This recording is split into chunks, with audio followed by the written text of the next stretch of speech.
Children of God, mga anak sa Diyos. Si Saint Lawrence, the deacon and martyr, usa sa labing nailhan nga mga martyr sa early Christianity, ug ang iyang kapistahan ginasaulog matag August 10. Nagalagad siya isip deacon sa Roma ubos ni Pope Sixtus II niadtong ika-3 siglo. Dili lamang siya tig-atiman sa liturhiya kundi responsable usab siya sa pagdumala o pag-apod-apod sa mga bahandi sa simbahan ngadto sa mga kabus. Sa panahon sa pagpanglutos ni Emperor Valerian niadtong 258 AD, gipapatay ang Santo Papa o pipila sa iyang mga deacons. Si Saint Lawrence gipangayuan sa mga otoridad nga ihatag ang mga bahandi sa simbahan. Apan imbis nga bulawan og pilak, iyang gipakita ang mga kabus ug niingon siya nga sila ang mga kabus mao ang tinuod nga bahandi sa simbahan.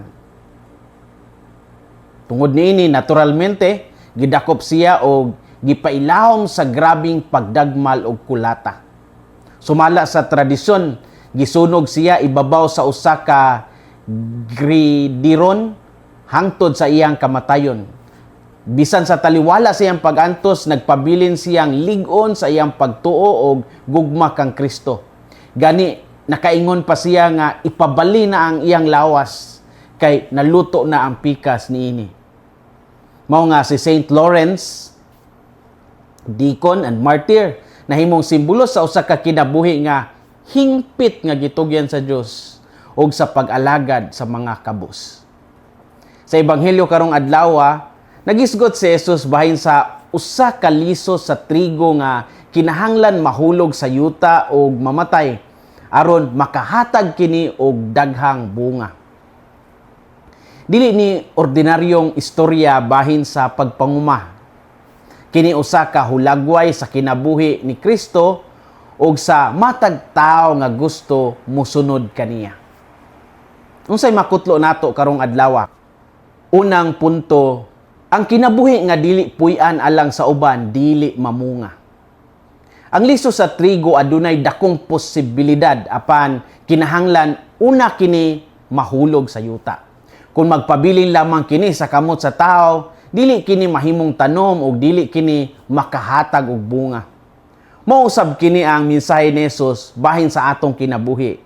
Ang atong panahon, ang atong talento, kusog ug kahibalo, mahimong walay dakong bunga kon gamiton lamang nato alang sa atong kaugalingon.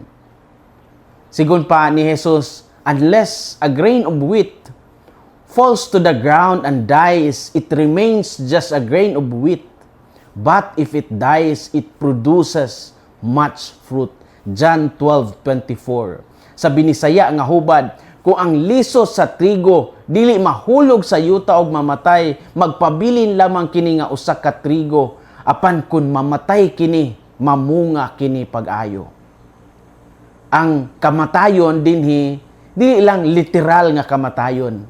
Nagpasabot usab kini sa pagbiya sa kaugalingong garbo, pagbiya sa kahakog, ug pagbiya sa SBSS, kana ganing sobrang bilib sa sarili. Kinahanglan natong biyaan ni aron ang Dios makagamit nato. Mao kini ang nakita nato sa kinabuhi ni Saint Lawrence. Wala niya gamita ang iyang katungdanan aron mangita og kaharuhay alang sa iyang kaugalingon. Iyang giila ang mga kabus isip bahandi sa simbahan ug andam siyang mamatay alang sa kamatuoran. Ang iyang kinabuhi nahimong liso nga nahulog sa yuta aron hangtod karon nagpadayon sa pagpamunga pinaagi sa iyang maayong panigingnan. Ang kinabuhi nga dili puy-an alang sa uban, dili mamunga. Ikaduhang punto, ang pag-alagad kang Kristo nagkinahanglan og kinabuhi nga andam muhatag. Ang mga hakog ug sirok wala joy luna sa gingarian sa Dios. Wala gingon ni Jesus nga ang iyang mga sumusunod makadawat dayon og sayon nga kinabuhi. Iyang giingon nga ang tao nga nahigugma sa iyang kinabuhi sa kalibutan mahimong mawad-an niini. Samtang ang tao nga dili magpabilin nga ulipon sa kaugalingon makakaplag sa tinuod nga kinabuhi. Ang Kristiyanong bukasyon di ay dili lamang pagpangayo sa panalangin sa Dios o pangayog blessings. Kini usab-usab katawag sa paghatag sa kaugalingon. Mao nga ang mga sirok wala gyoy luna sa gingharian sa Dios. Ang pag-alagad kang Hesus nagpasabot nga sundo nato siya bisan asa siya padung. Ug ang dala ni Hesus miagi sa krus sa dili pa moabot sa himaya. Mao nga ang atong pag-alaga dili kinahanglan dakong butang aron mahimong bililhon. Ang usa ka inahan nga matinud-anon nga nag-atiman sa iyang anak. Ang usa ka amahan nga nagtrabaho pag-ayo alang sa pamilya. Ang usa ka batan-on nga nagtabang sa iyang isig katao. Ang usa ka pari o relihiyoso nga matinud-anon sa iyang bukasyon. Kini tanan mahimong mga liso nga gitanom sa yuta ug sa tukmang panahon mamunga alang sa Dios. Ang pag-alagad kang Kristo nagkinahanglan og kinabuhi nga andam muhatag. Story time.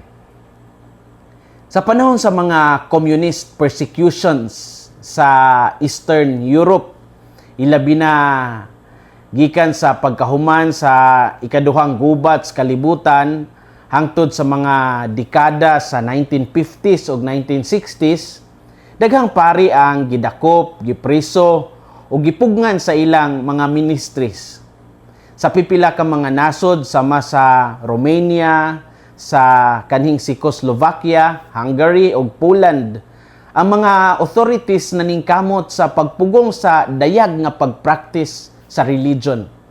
Adunay mga pari nga gitago o gipriso tungod lamang sa pagpadayon sa ilang pag-alagad sa simbahan. Bisan sulod sa simbahan, wala nila gibiyaan ang balaang Eucharistia. Sa pipila ka mga testimonya gikan niini nga mga panahona, ang mga pari in town mangita og pinakasimple nga pamaagi aron makasaulog sa misa bisan walay altar o kumpleto nga gamit. Ang mumho usapan o breadcrumbs ila in town nga gamiton isip gamay nga tinapay alang sa Eucharistia kun walay lain nga mahimo. Ang gamay nga bino usahay gitago o gipangita aron magamit sang misa. Ang uban nagsaulog sa hilom ug sa tago samtang nagbantay ang ilang mga kauban diha sa prisuhan. Looking back, ang ilang mga buhat nagpakita nga ang Eucharistia dili lamang gayud ritual nga himuon kung komportable ang kinabuhi. Bisan sa prisuhan o panahon sa persecution o pampanglupig, ilang gitan-aw ang misa isip tinubdan sa kusog ug paglaom. Sama sa liso sa trigo sa ebanghelyo, ang gamay nga tinapay nahimong timaan sa usa ka pagtuo nga dili mamatay bisan pugngan sa gahom sa estado. Children of God, mga anak sa Diyos, ayaw kabalaka sa mga pagsulay. Ayaw kahadlok sa paghatag sa imong kinabuhi alang sa maayo. Ipaambit ang inyong panahon sa mga nanginahanglan. Ipaambit ang inyong mga talento sa inyong pamilya o komunidad. Ayaw sukda ang inyong bili pinaagi sa inyong naangkon. Sukda kini pinaagi sa gugma nga inyong gihatag. Himua ang Holy Eucharist nga tinubdan sa inyong kusog ug paglaom. Hinumdumi si Saint Lawrence, the deacon, the martyr, nga giila nga ang kabus isip bahandi sa simbahan. Ug hinaot nga ang inyong kinabuhi mamunga og daghang kaayo alang sa Dios ug alang sa uban. Hinaot nga ang kasing-kasing ni Kristo maghari sa atong mga kasing-kasing. Kini si Father Felmar Castrodes, Fiel SVD, ang inyong magsisibya sa maayong balita. Gikan dinhi sa Radio Veritas Asia, Fairview, Quezon City, the Philippines. Hinumdumi ang kinabuhing Kristiyano, kinabuhi sa pagserbisyo.